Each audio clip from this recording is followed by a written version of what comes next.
Good morning बच्चों। पिछले video में हमने द नोबल नेचर की पोएम स्टार्ट कर दी है बच्चों। तो हमने कौन सी फर्स्ट पोएम अपन पढ़ने जा रहे हैं। कल हमने इसके बारे में फर्स्ट एक्सट्रेट पढ़ा था। द नोबल नेचर की हम बात कर रहे थे।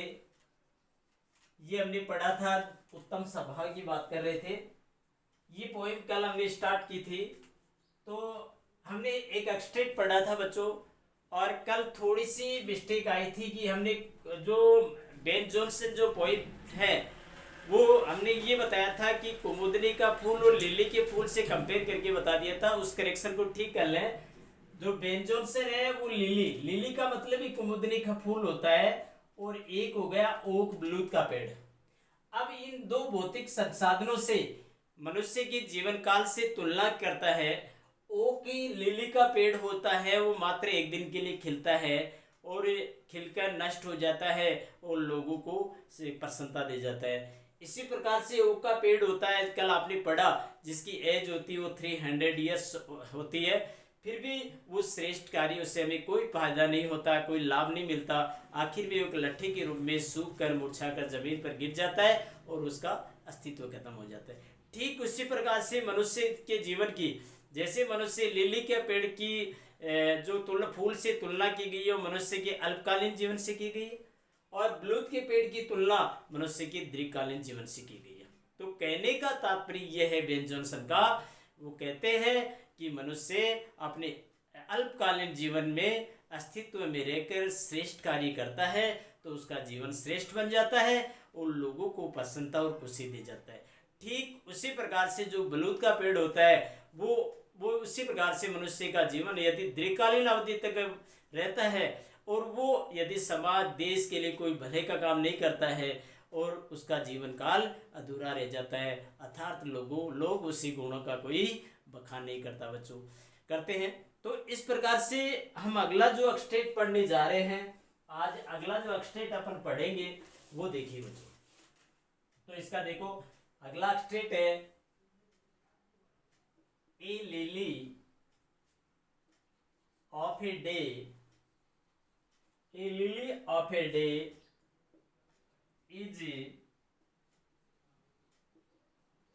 is fairer fair in May, मई, ठीक है। although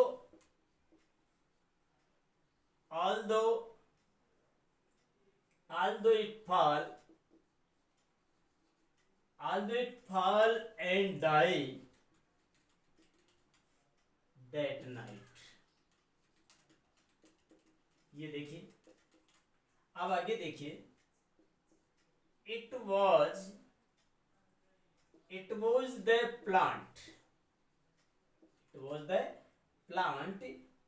and flower of light। ये देखो एक एक्सट्रैक्ट दिया गया है बच्चों। अब देखिए, अपन बात करें वर्ड मीनिंग की, बात करेंगे पहले अपन। इसके वर्ड मीनिंग क्या रहेंगे वो देख लें आप।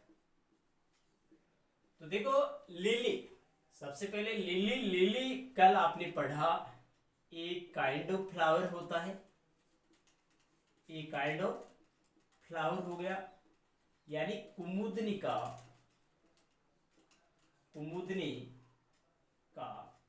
फूल। आगे समझे। फिर यदि हम बात करें फेरर, FAIRER, फेरर का मतलब होता है मोर beauties,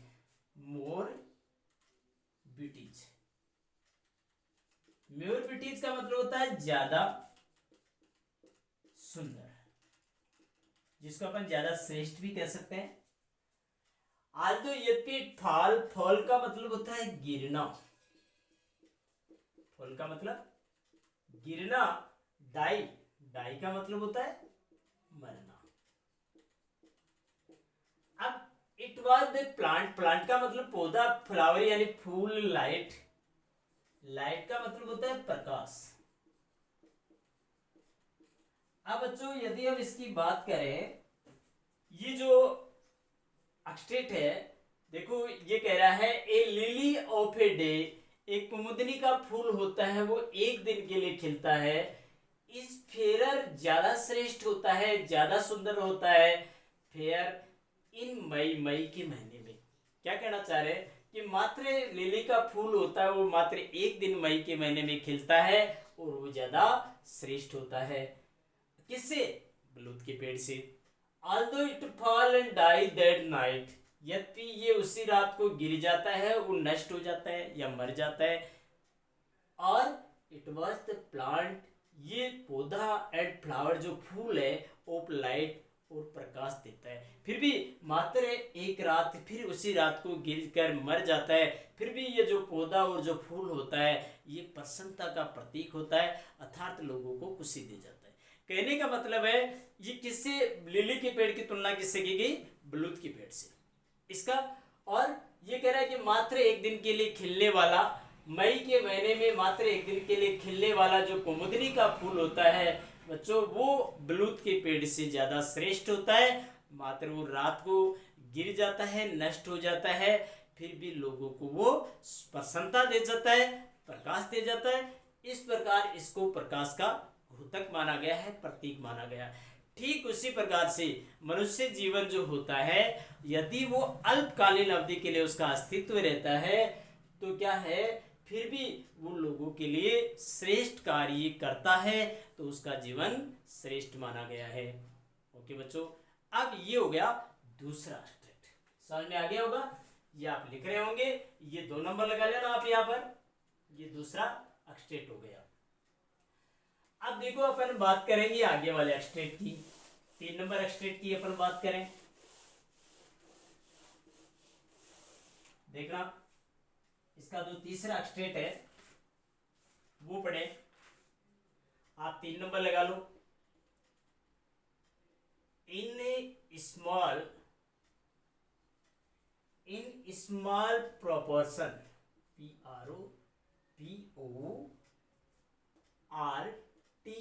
PROPORTIONS, small proportions we just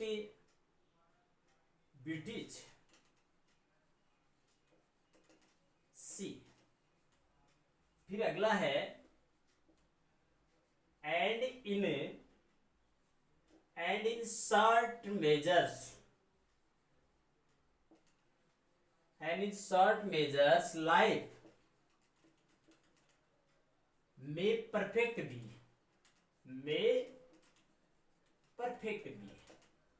ये देखो बच्चों, ये कह रहा है small proportion we just British see and in short measures life में परफेक्ट भी। अब देखो आप ये अगला, इसका वर्ड मीनिंग लिख लो। पहले इसका वर्ड मीनिंग लिख लीजिए।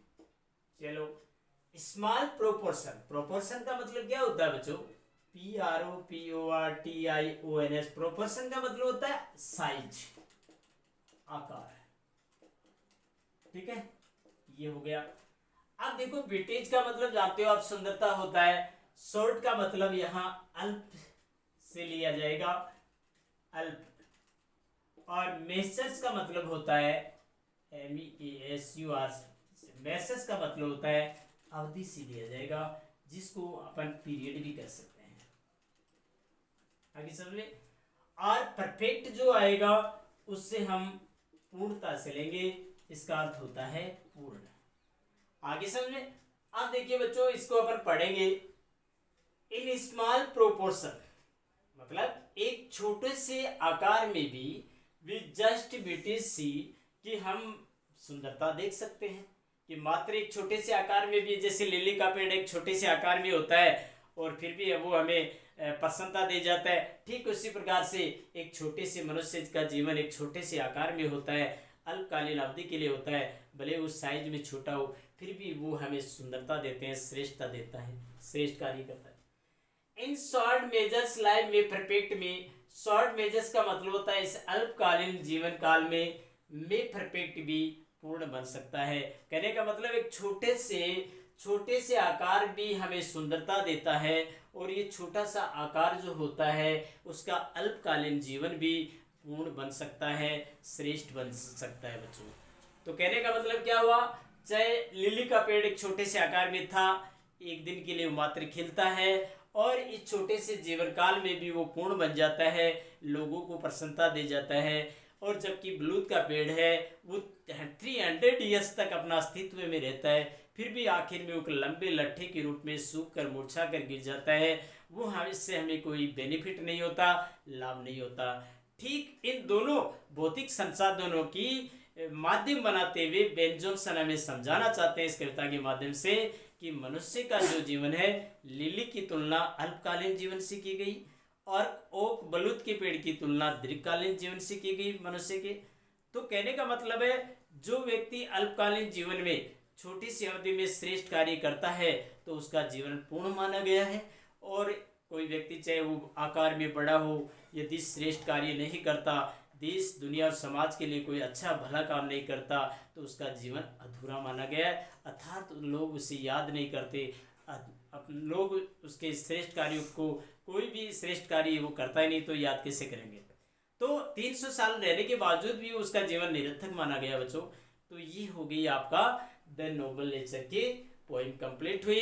अब अगले वीडियो में हम इसके क्वेश्चन पढ़ेंगे, आप इसको अच्छे से ट्रांसलेशन समझे और वर्ड मीनिंग याद कर लें। तो अगले वीडियो में हम इसका क्वेश्चन पढ़ेंगे और क्वेश्चन के आंसर इजी वे से अपन लिखेंगे और याद भी करेंगे। थैंक्स बच्चों।